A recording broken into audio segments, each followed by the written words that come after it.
Hi everybody and welcome back to my channel. This past few days ay medyo natahimik ako kasi ako ay may flu after na sobrang busy sa marketplace kasi magpapasko na kaya ayan na-stress na tayo at nagkasakit na ng tuluyan. Pero kahapon, hindi ako mapakali. Kung sakali na okay ako kahapon, ay nag-react na ako. Kaso nilalagnat ako eh. So ito na. Maton, Maris and Anthony. Usap-usapan kahapon. Halos 2 days din siyang mainit-init. Pero hindi ko na i-discuss kung ano yung topic na yon kasi lahat ay alam natin yung baby hug or baby kiss, I don't know. You look so hot. Ano pa ba? Ano pa ba yung mga term na kalat na sa social media? Pag namimiss ng amo nila o yung mahal sa buhay ng isang aso, ay hinahag nila ang clothes katulad ng jacket ni Anthony and so on. Ang sakit talaga na masaktan. Yung pinag-cheat ka na, tapos nagsinungaling pa sa'yo at niloko ka. Grabe. Anong aking reaction sa aking mga nabasa? Nakita ko yung screenshot. Ako ay nagulat. Kasi totoong buhay to ha. As a social media na nag-vlog sa YouTube. Ngayon lang ka nakakita ng punong-puno ng resibo. Nung una, sabi ko, ano yung resibo? Kala ko pera. Yung pala, screenshot. Nashock ako kay Maris. Kasi bilang babae, na hindi ko na natanggap na ganun pala yung way niya kung paano niya landiin si Anthony. At ito naman si Anthony, kakasikat pa lang, ay bumigay kay Maris. So, nakaka-shock, lalo na yung may smoke and F, tapos ano pa ba? At maraming mga landian na term. Let's say, maybe they are FB. Alam mo na yun, di ba? Or BFF, something like that. Kasi hindi ko nakikita yung intimate na relationship. Walang deep meaning yung relasyon, kundi puro flirt at landian lang. So, nakaka-shock yun kasi lahat tayo ay nakarelate, lahat ay dumaan sa cheating na naging biktima din tayo ng cheating. Maraming nagalit kasi maraming mga trauma na nabuksan mula sa past. At nabasa ko sa mga comment section na sabi ng isa, ang dahil sa'yo, 7 years akong nag-move on. Pero ngayon ay naalala ko dahil chinit din daw siya ng ex-boyfriend niya. At ganun na ganun yung senaryo. At naiinis ako sa'yo kasi ibinalik mo lang yung sakit na naramdaman ko sa kanya since 7 years ago. At hindi lang to babae. May mga nakarelate din na lalaki, vlogger na katulad ko, habang nagsasabi sila ng sariling opinion, ay naalala din nila tulad ni Christian Ga sa Bayon at saka ni Makagago. Lahat sinabi nila during sa kanilang vlog ay naalala din nila yung sakit at pait nang naloko sila, nang minamahal nila. Talagang naapektuhan ng lahat. At ako din ay naapektuhan, lalo na kay Jam.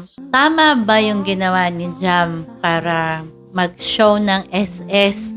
Let's say si Jam, nalagaan niya ng 7 years at andyan siya nung walang-wala si Guy. Tapos biglang, all of the sudden, boom, biglang nagbagong ihip ng hangin, ay bigla siyang napalitan. Tapos, yun nga, parang he left her para dun sa partner na ka-coworker niya, which is si Maris. Masakit talaga yon. At hindi ko masisisi na nagkalat siya ng SS dahil sa sama ng loob niya. Ay, grabe. So, marami din nagsasabi na tama lang din si Jam. Kasi kung hindi maungkat to. Kasi nga, sinisisi nga siya, di ba? Baka may nag-PPM pa dyan. Baka minamura pa siya ng, ay ano ka ba, ex ka lang. Tama na yan, gusto mo bang sumikat din kaya nangingialam ka. O baka sinasabihan nila na iniwan ka na nga, move on na, let him go. Baka ganon.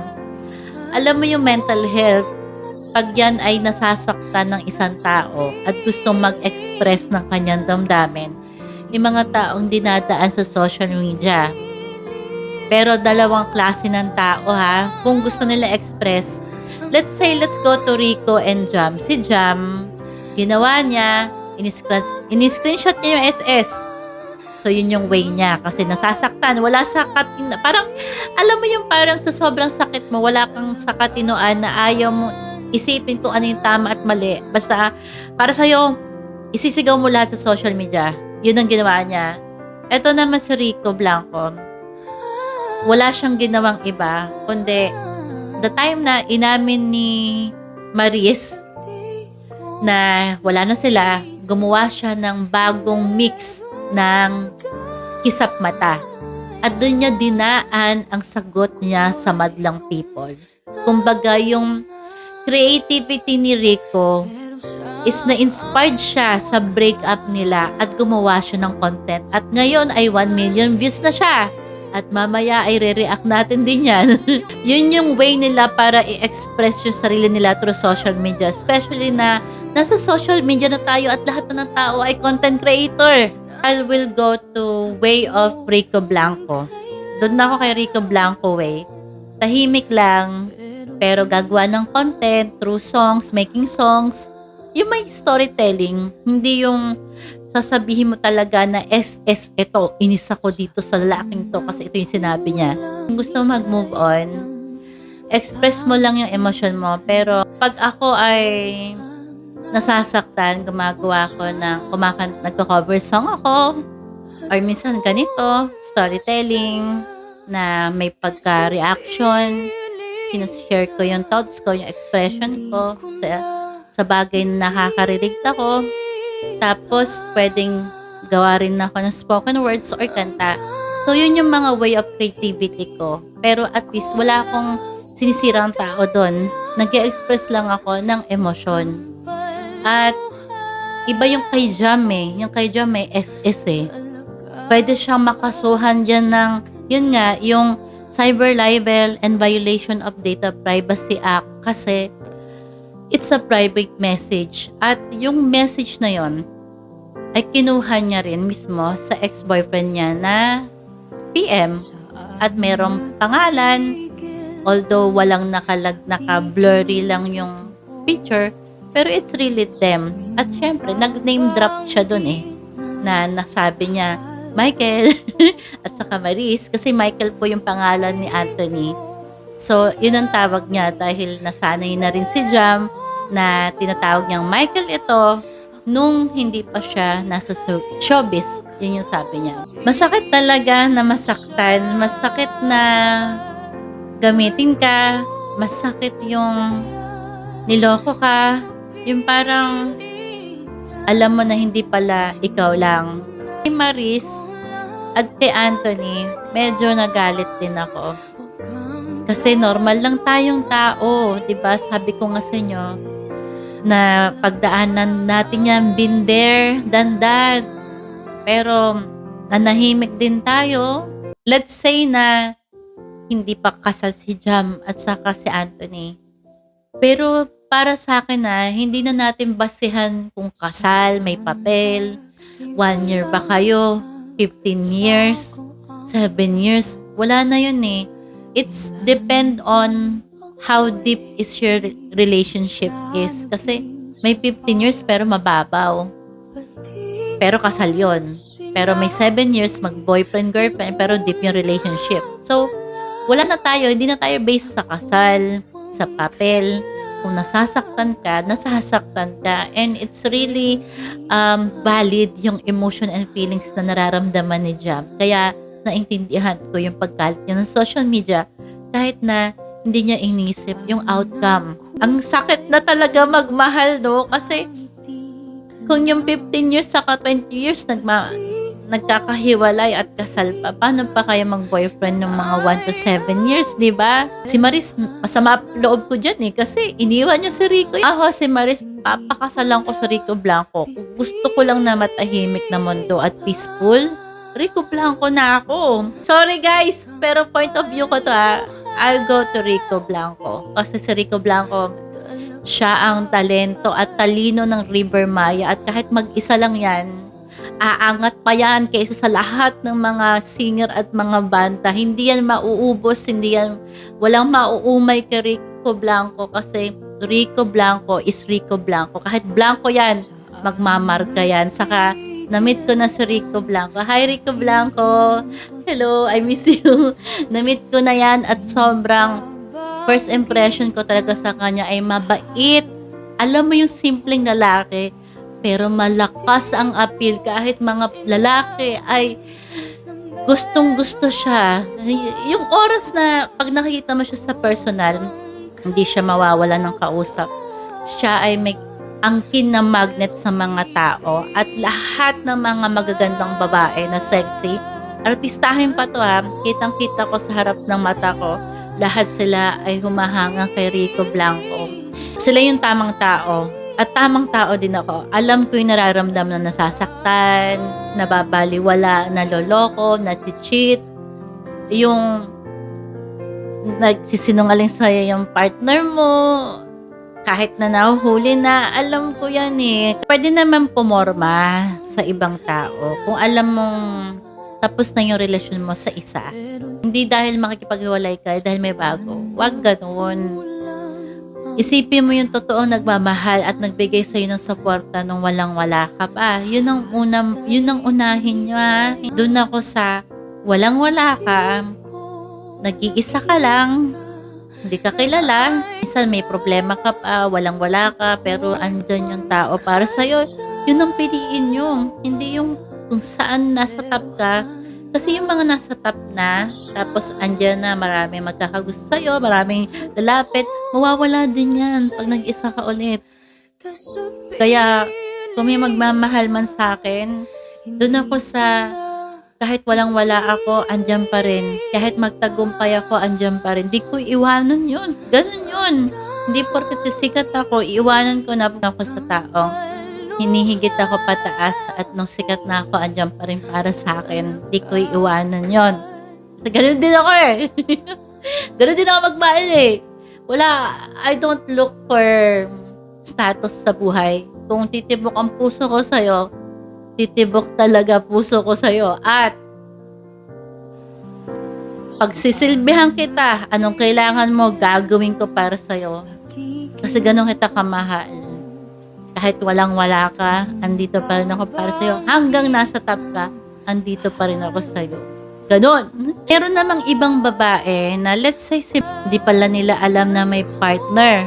Or akala nila pumapatol kasi akala nila hiwalay na. Or wala pang partner. Tapos yung pala meron. So, ibang way naman yon. Ay, di ako galit dahil artista si Marisa at saka si Anthony. Naggalit na ako sa sitwasyon kasi we don't tolerate cheaters and liars. So, Jam, Enrico, kung sakaling naririnig nyo to, yayakapin ko din kayo na mahigpit. At alam ko na someday, somehow, malalagpasan nyo rin to. Sabi nga sa kanta ni Rico Blanco, umuulan, umaaraw, someday, you'll be safe here at this too shall pass. O sa mga isap mata issue na to, sobrang bilis talaga ang pangyayari. Kaya ang learn lesson dito, kung iniwan kayo ng tao, dahil hindi pa kayo sapat sa kanila, kahit binigay mo ng lahat, parang kay Ay, no? O nga na, parang kay Ay din. I-let go nyo na. Huwag nyo nang ipilit. Tapos, huwag na lang kayong gumante ng mga SS. Learn to keep quiet. Kung hindi kayo mapakali, pwedeng 2 bagay. Hindi, 3 bagay to express your emotion. Kunwari, galit ka, nasasaktan ka, gusto mong gumante, gusto mong magmura. 3 bagay yung pwede mong gawin. Una, go to a friends. Yung mga friends mo na makakaintindi sa'yo. Yung hindi common friend kasi mahirap. Kasi pag common friend nyo, ng ex mo, pwedeng sabihin sa kanya, di rin okay yun, wala kang ligtas. Go to a friend na makakaintindi sa'yo, na hindi kilala ng partner mo dati, andun ka mag-rant out. Huwag mo lang ulit-ulitin ha, kasi baka mapagod din yung kaibigan mo. Yung pangalawa, kay God pwede ka mag-rant out. Kasi naintindihan niya yan. Pwedeng, God, cheat talaga sila. P, talaga sila. Sorry. Ako kasi ganun ako. Hindi ko minumura ang God. Kumbaga, yung emotion ko, nilalagay ko sa kanya. Dinadasal ko, sabi ko, mas safe kasi kung sa'yo ako mag-rant out. Imbis na sa social media at sa mga kaibigan or common friends, sa'yo na lang. Kasi at least, yun talaga ang totoong you'll be safe here. And then after that, iiyak ko siya. Nasa isip ko, pwede kong i-rant out habang nagdadasal. And then, saka ako magsabing patawad kasi di ko talaga napigilan. Pero promise, I'll forget and forgive myself.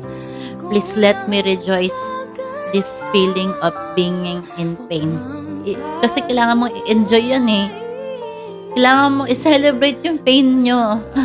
Mahirap magpigil. In order for you to move on, you don't need to keep your feelings inside. Hindi mo rin siya pwedeng iwasan. Kailangan spread mo yung feelings mo, yung emotion mo. Labas mo kasi yung mental health mo ang maapektuhan. Sa aking opinion lang to ha, guys. Sa akin lang kasi nag-work sa akin eh. So, yung pangatlo naman is make a content. Yung content na alam mong makabuluhan. Huwag mo namang murahin na content. Huwag ganon. Yung or SS na content, hindi. Yun nga, spoken words, kisap mata, remix, di ba? Katulad gagawa ni kasi magaling din mag-content si Rico Blanco. Through songs and dancing, yan. Basta sabihin mo rin yung mga emotion mo. Naglalahad ka lang ng nararamdaman mo. Okay din yun. Para may kwento yung content mo na maganda. Na maraming makaka-relate na way ko kung paano mag-express habang nasasaktan ka. Kasi, at saka pala, pwede rin gym. Balibag mo lahat yung mga barbell. Okay lang yan. Isipin mo, siya to, ganyan. At least, di ba, naging sexy ka pa. O tumakbo ka ng matulin na parang sasapukin mo yung tao na nasa isip mo. Yung mga ganon, yun yung sasabi ko na medyo may positivity pa rin na may magiging magandang outcome sa'yo habang inis ka. Mag-gym ka. O di ba gaganda ka pa, papayat ka. Yun eh. Kesa itong SS na to. Pero yun nga, naiintindihan naman natin si Jam. Ano yung nakuha natin na lesson dito? Huwag padalos-dalos ang galit. Lalo na think 100 times, trillion, billion times before you post or before you speak up. Magdasal ka, mag-meditate ka, lumabas ka, maglakad-lakad ka, go out with your friends, or mag-reflect ka ng isang buong araw at isipin mo ano ba talagang dapat mong gawin. Kasi pag nag-isip ka habang galit, marami kang may isip na consequences. Ay, baka pag nilagay ko yung SS, ma-cyber libel ako Baka kasuhan ako ng ABS. Baka kasuhan ako ng Maton.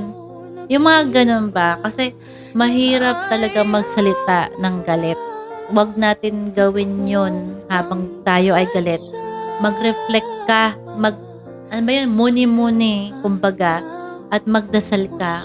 Or if you want, speak with psychiatrists or psychologists kung gusto mo lang ng talking therapy, or talk with a priest, or talk with a matured na tao na alam mo mapapagkatiwalaan mo from your friends or family. Kasi baka meron silang magandang paraan na way para mabigyan ka ng guidance at saka ng magandang payo kung ano yung dapat mong gawin habang ikaw ay nasasaktan. Kasi lahat tayo ay tuliro pag sobrang sakit. Yung kasi naloko ka, di ba? Pag sinungaling ka, ginamit. Or let's say, na-manipulate ka, narcissist yung ex mo, ganyan. May gaslighting pa. Makakagulo sa mental health yan. Kaya, mas magandang mag-isip-isip ng 100 times. Pag nabigla ka, baka mabigla ka din. Kasi minsan, kung sino pa yung nabibiktima, na pag tayo yung nag-post, tayo rin yung lagot. Kunwari, may utang yung tao sa akin or may kinuhang pera, tapos galit na galit ako, hindi ko pwedeng i-post yun. Kasi kahit na ako yung biktima, ako yung malalagot. Minsan, blessing in disguise din kasi to eh. 'Di ba? Minsan, bigla mo may isip pag nakahinga-hinga ka na malalim, tapos na-realize mo mali din pala na ipagtanggol siya, magalit ka, or habulin ng isang tao, ayaw na sa'yo. Minsan may isip mo, ay, di pala siya kahabol-habol, di siya worth it sa akin, dahil nagising na ako. Been there, done that. Alam mo na yun eh. Ka-jam. Maganda ka. Gusto ko yung weight mo. Gusto ko yung face mo. Malaki ang potential mo sa buhay. Parang, let's say, 7 years deep relationship. May baka live-in na nangyayari. Pero bata ka pa. Ako nga 45 na ako, pero I survive. Paano ka pa, diba? Bata ka pa. Mas fresh yung utak mo. Mas fresh yung talent mo. Mas malaking future pa ang darating sa'yo. Anuin mo yung pagmamahal mo sa sarili mo. Kung ano yung goal mo, gumawa ka ng goal mo. Parang shower yourself with love. Mas uso na ngayon yung self-love, self-healing. And mahirap yung kunin yung peace of mind Mas mahal yan sa lahat. Kaya, pag nakamta mo yung peace of mind, someday, you'll get over it. At sasabi mo, mas masaya pala to kahit wala siya. Ipaubaya mo sa Diyos lahat ng pain mo. Kung gusto mo umiyak, umiyak ka everyday. Mapapagod ka din somehow. At biglang sasabihin mo, hindi na siya worth it ng luha ko. Saka dapat yung Rico Blanco, hindi talaga iniiwan yan eh. Nakakainis. Ako lang ihinayang kay Rico Blanco. Anyway, yun nga, this too shall pass at madali naman tayo makalimot mga Pilipino. Imagine mo, yung pag-impeach kay BP Sara at pagputok ng bulkan sa Taal. At saka yung ano ba yun, yung ilang oras na martial law ng Korea ay natabunan ng itong issue na to. Dahil we don't tolerate nga cheaters. At kay Jam, intindihan ka namin, hindi rin kita ginajudge. Kay Maris at kay Anthony, hindi naman talaga din tayo perfect. Lahat tayo may pagkakamali. Everybody have their own mistakes sa buhay at may second chance na tinatawag. Third, fourth, fifth, sixth. Ayon na rin yun sa ugali nyo, kung gaano ka kabait, kung gaano kagaling yung creativity mo, yung talent mo. Everybody have a second chance, ganon. Tao lang tayo, hindi tayo perfect. Kaya, so yun lang. I hope na makabuluhan yung sinabi ko at sana ay may natutunan tayo dito. I hope you like my reaction. If you want me to make a reaction to your favorite artist, please do comment down below. At again, ito lang po yung aking opinion at ito lang ang aking reaction. Wala naman akong pinapanigan. Ang sa akin lang ay dun ako sa emosyon na nakaka-relate ako. Kung meron man ako nasabing hindi maganda at di nyo nagustuhan, ako po yung humihingi ng paumanhin. At hindi naman ako, wala po akong gustong sirain na tao, ni artista wala rin po, wala akong binabash din.